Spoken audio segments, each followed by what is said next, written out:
Fatal fatu Samoa Entertainment TV mai Samoa le nei foi so fau. A mai so tapo inga tama matina matua. Te lava mo mai ai tato fasalonga le nei tu lapo. Malo le soifua o sine fa. E fai tau se laule tunu una pāti pati al wha lau alo I al vang wha up fai fau. A le SUP, le SUP, po le Samoa Uniting Party, I le sauninga na fai al falta alo I tona I mato I le so. O le vaenga wha upu fai fau le o whanau mai na ua ta apel fai ngā malo. A le wha tua le tua Samoa ua tasi po le fas. Ma o ese ai le tua se fulu lima e au fia le fiongal pa le mia ma se vaenga o minister. Ma sui minister sa o la tu langlongo ina le wha moe lea. Ua tula I mai ai le la tau vaenga wha upu fai. Ua moli mawina I le so le Samoa Uniting Party. O te tautala I mea nei. Ina ia manino ai. Ai maise mo le mamalu o le tunu sa lango ina le fast. O au nei mal kapeneta sa amato fa wa wina le fainga malo sa auto mana nau iai. O mato foi nei ile avea mamalo tausi.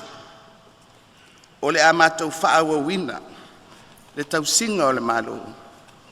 Se ia pale mai se malo fou pe amae al tatou palo titele. Ele ai se ngā lue ngā lauli. Masui o lo lango ina ia o fai mo Samoa mauna tangata.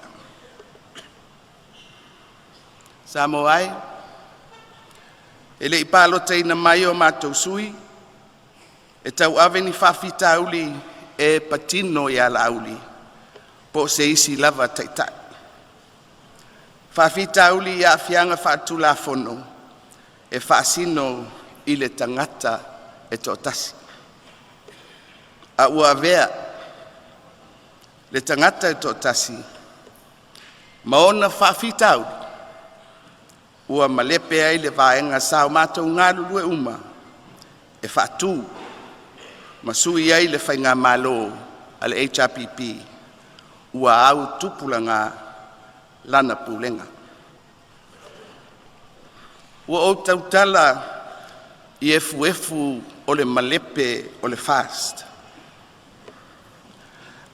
A o te whaitau ai foi I efu.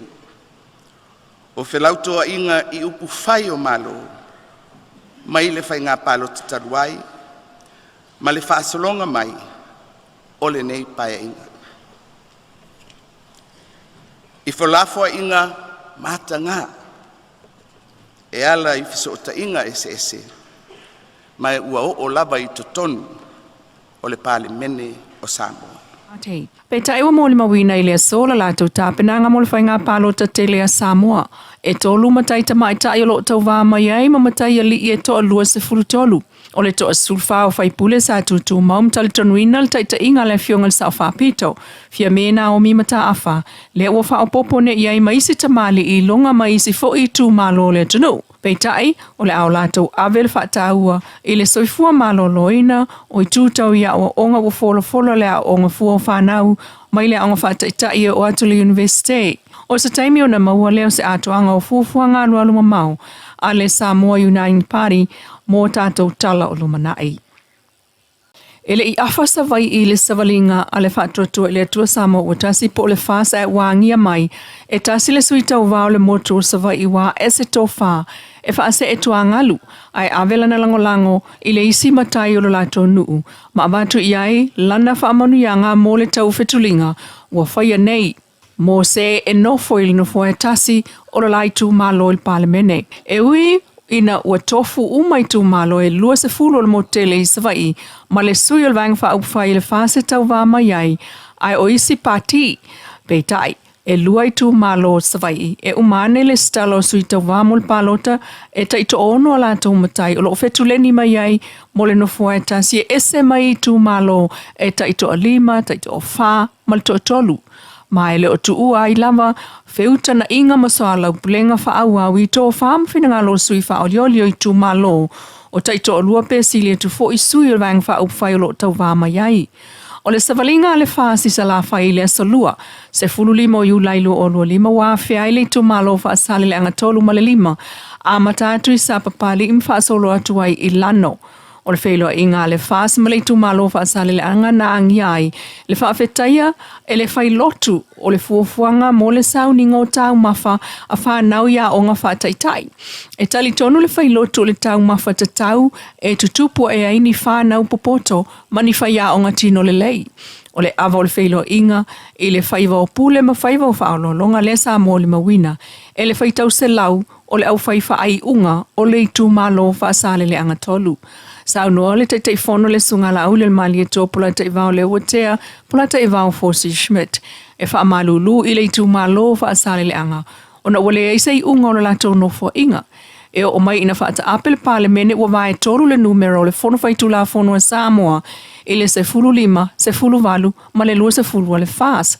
Taiminei e si i le va amo sa vai i ono sfultasi matai o i tu malo Samoa e lima sfultasi wa sisi taula whaatasi ai nei ma whaloi umaya o la e whaalea atu le wha moe moe. I ia le tua i o tato matua, mali e toa vainu pō, mali e toa ta vita mo tautua ama matua.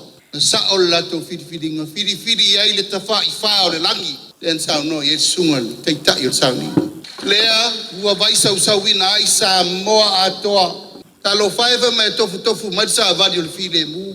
Lai asu le tua ana. Ai sa, taua ana ma Samoa sa ili le pule. Tai ao pongi sa, tai ao samana. Ma tai ao tātou te leto e whia mantua. Nāra tali al tātou i tu malo Samoa o mai nei leo tau nuu le tupu ta whaiwhao le langi ma le lalo langi. Lea tua, lea ua tātou whaavai ai. Velo leo e whai mawhonga tāu moli. I ato le mātou whatama. Sunga lea loli. Pali i titi ua toa. O le na savali le ala. Sau tia e le vasa. Sau e le lango. Le lango le male lenga mali e toa tanu mawhili na whai mai e atea. Ina ua uta pena o te alu i te whau. E male lenga la uli. Tau tua nama oe. A e sao i te whau. I e alofa i Atamua. Tau tua nama oe le tato wa inga sa mali e toa. Tau tua nama oe tama ainga. Aisea, wa iai le sipu le fou le wa tau wha o fiofi mai. E so sofa le tau wha o tato matua, wa umana fili. I loa ainga, i loa tama, i loa tapa au. Te pule le nao le tau wha sao atu nei. Te pule le nao le umatu o mai e le tai au le nei. O la le pule, o le pule malosi, o le pule tupi, o le pule whaumea. Tu malo, pasale le anga numele tolu, ma tau tele i o mai e tolo fia lau tau tau wha. Ma tau tele i o mai fo e wha tau lau tau tau wha e sa. Anga fo le tau wha sa mo le afa e fili le ao, fili le polo, penga e tau tau. I le tau wha fulu ina, na i o tau ao, le pule. Au ale mea sa ma tau wha no noi e tuai le lua afe lu sutasi. O lau wha tu tuanga. O ma tau o muru bae ma au auna le atunu. Ma tau te o mai e whaile ngā luenga pe sao no e ai te mawha le anganga. Pule na i o tau ao. Sao no fo il tei fono ma wha lalo i le tu malo e ono sa i mea i whaia o ta apel whai ngā malo e le uma lima tau sanga. Ai o le mta upu au tu o lo ainga e wha vai mea uma i le alofa mō le atunuu e ainga e tasi Samoa. I tasi mta upu tuli loa le whamsinonga talu mai le lua fe lua tolu wa tu umaiai i le aso luas fuluiva o le masina le neo yu lai le whamasinonga o le li o se misi ma tafitafi i lona mōlianga o le fasioti tangata. O le mta upu le so tanga le maliwai whato i o se li i mai tau fusi le lua tau sanga taluai mai o lo masalomiai le whaonga se la au malosi. Pei tai o lo masalomia fo i e yeisa so tanga i fuala au whaasaina o lea soli tu la fono. Mai lava le whamsinonga o whaau lava na tau fia pea pepa malanga ma sainil ofiso leo le sunga le whaafenga inga ia Fred Wolf. Talu lona te ena o mōlianga leo o le aveta valem tautia wafua i le maliua se tangata. O le asonga fua sulfa o yulai lu o lua limana na filento e tolo mai iai lea mta upu mai ua atofa i nei le aso iwa o le masina o fepuali o le tausanga fau lu o lua ono mo lona wha amasinonga. O le mta upu leo lo tua iai le sunga Wolf i le aveta vale whaatamala na tupu mai whale alupo le aso luas fulu o me lu o lua lima. Ua mai tawina ele whamasinonga le whaaua upea o whaalavalawe tau taavale lu tātua tunuu. Talu le ave taavale le whautauta ma le whaafoe o le taavale a o nā. Ua polo ia le sunga wolf e whaaua upea o na saini ma whaatari lon whamasinonga le vaya Samoa mua Februari o le tausanga fau. O lo whaaua ula maona tau fiel vai ngā leo le li o li tau langa o vai vasauta. Ta lolo o tua ia i lona tale pe fale, ma le ave whaanga oi o me tō tino i vai vasauta lava. Peitai, ua mōli ai e leo i le ngā oi, ma le tale pe fale, ai olo ia te ena nā mōlianga. O mea tō tino o tua ia le ava sea e au fia i le iliafi o le mua vau, tolu pusa apa ma le tolu pusa pisupo. Pe a whaatupe o loe o atu le lua afe lua se lau whaasuta la. Ta lolo o te ena e li tau langa mōlianga leo, wa to whai le whamsinonga e whai e le asulusul fito Novema o le tausanga nei. Pei taelo ia ina e sia Skelton o na mōlianga o le ngaoi i le aso fitu o le masina o me, lua masina taluaya o whai ngā ruenga i uruloloa.